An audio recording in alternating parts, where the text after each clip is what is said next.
One thing found most impressive about John Carpenter's body of work, in the horror genre specifically, is his originality into these subgenres. No one film is too similar to the last, and yet somehow there lies some undeniable similarities between them all when it comes to the tools he uses to scare the audience.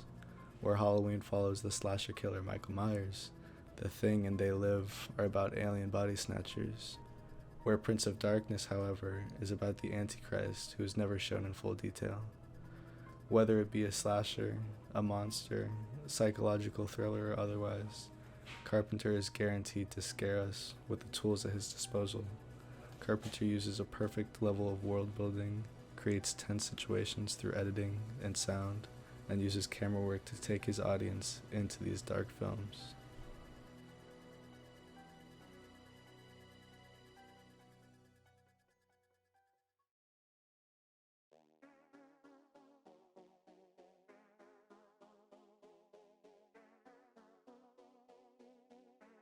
Carpenter is the master of the slow burn. He loves showing us all the gory details. He does not use crazy camera movement. He does not put too much on the screen to distract you. He will show you what needs to be shown for the audience to be frightened. Sometimes all you need to see is a shadow or the shoulder of the killer Michael Myers. This reinforces a common theme in Carpenter's work, that anybody could be a monster.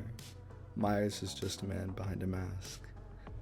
Carpenter uses a still shot most of the time, which means when he does switch to the handheld, it means something, such as you're following someone into a room or following their point of view.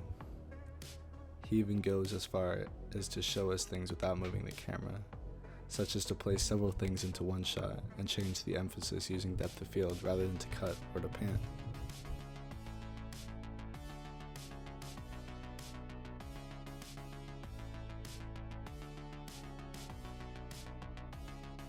The trope of showing the killer and showing him mysteriously vanish was in great part due to the success of Carpenter's use of the technique in Halloween.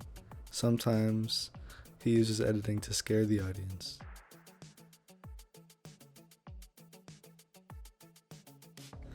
Sometimes he'll use editing to foreshadow.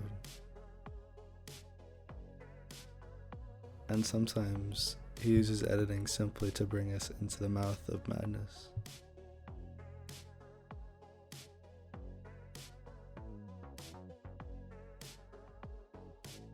Not one to use transitions very much, but when he does use them, it adds a nice touch.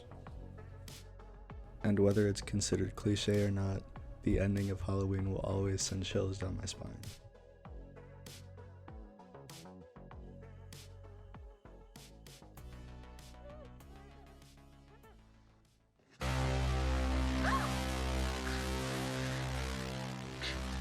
Carpenter is not one to oversaturate his films with ambient noise, loud music, or crescendo to let you know when the jump scare is coming.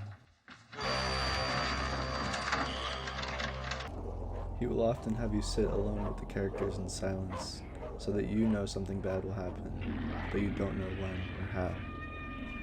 Another trope he uses often is the single synth bass note as soon as the killer or the monster shows.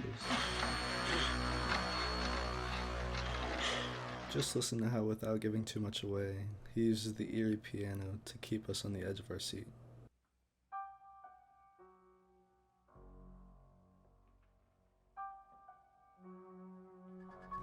Or the theme song while Michael Myers is driving behind Jamie Lee Curtis's character in the beginning of the movie.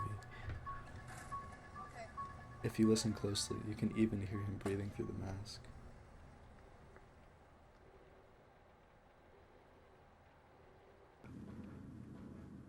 Being scared.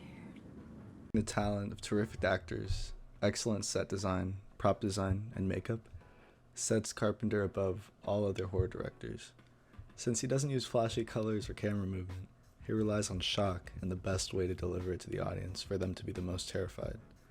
It starts with the actors, who in all of his films share the similarity of being scared, a human emotion anybody in the audience can relate to. There are insane levels of detail and set design to place us in the undeniable world of the characters.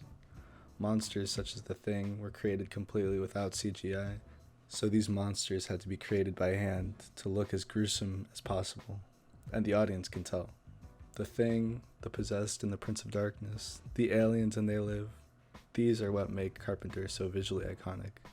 Pair this with the excellent sound design as seen in his films such as Halloween, and you have one of the greatest horror and suspense directors to pick up a camera.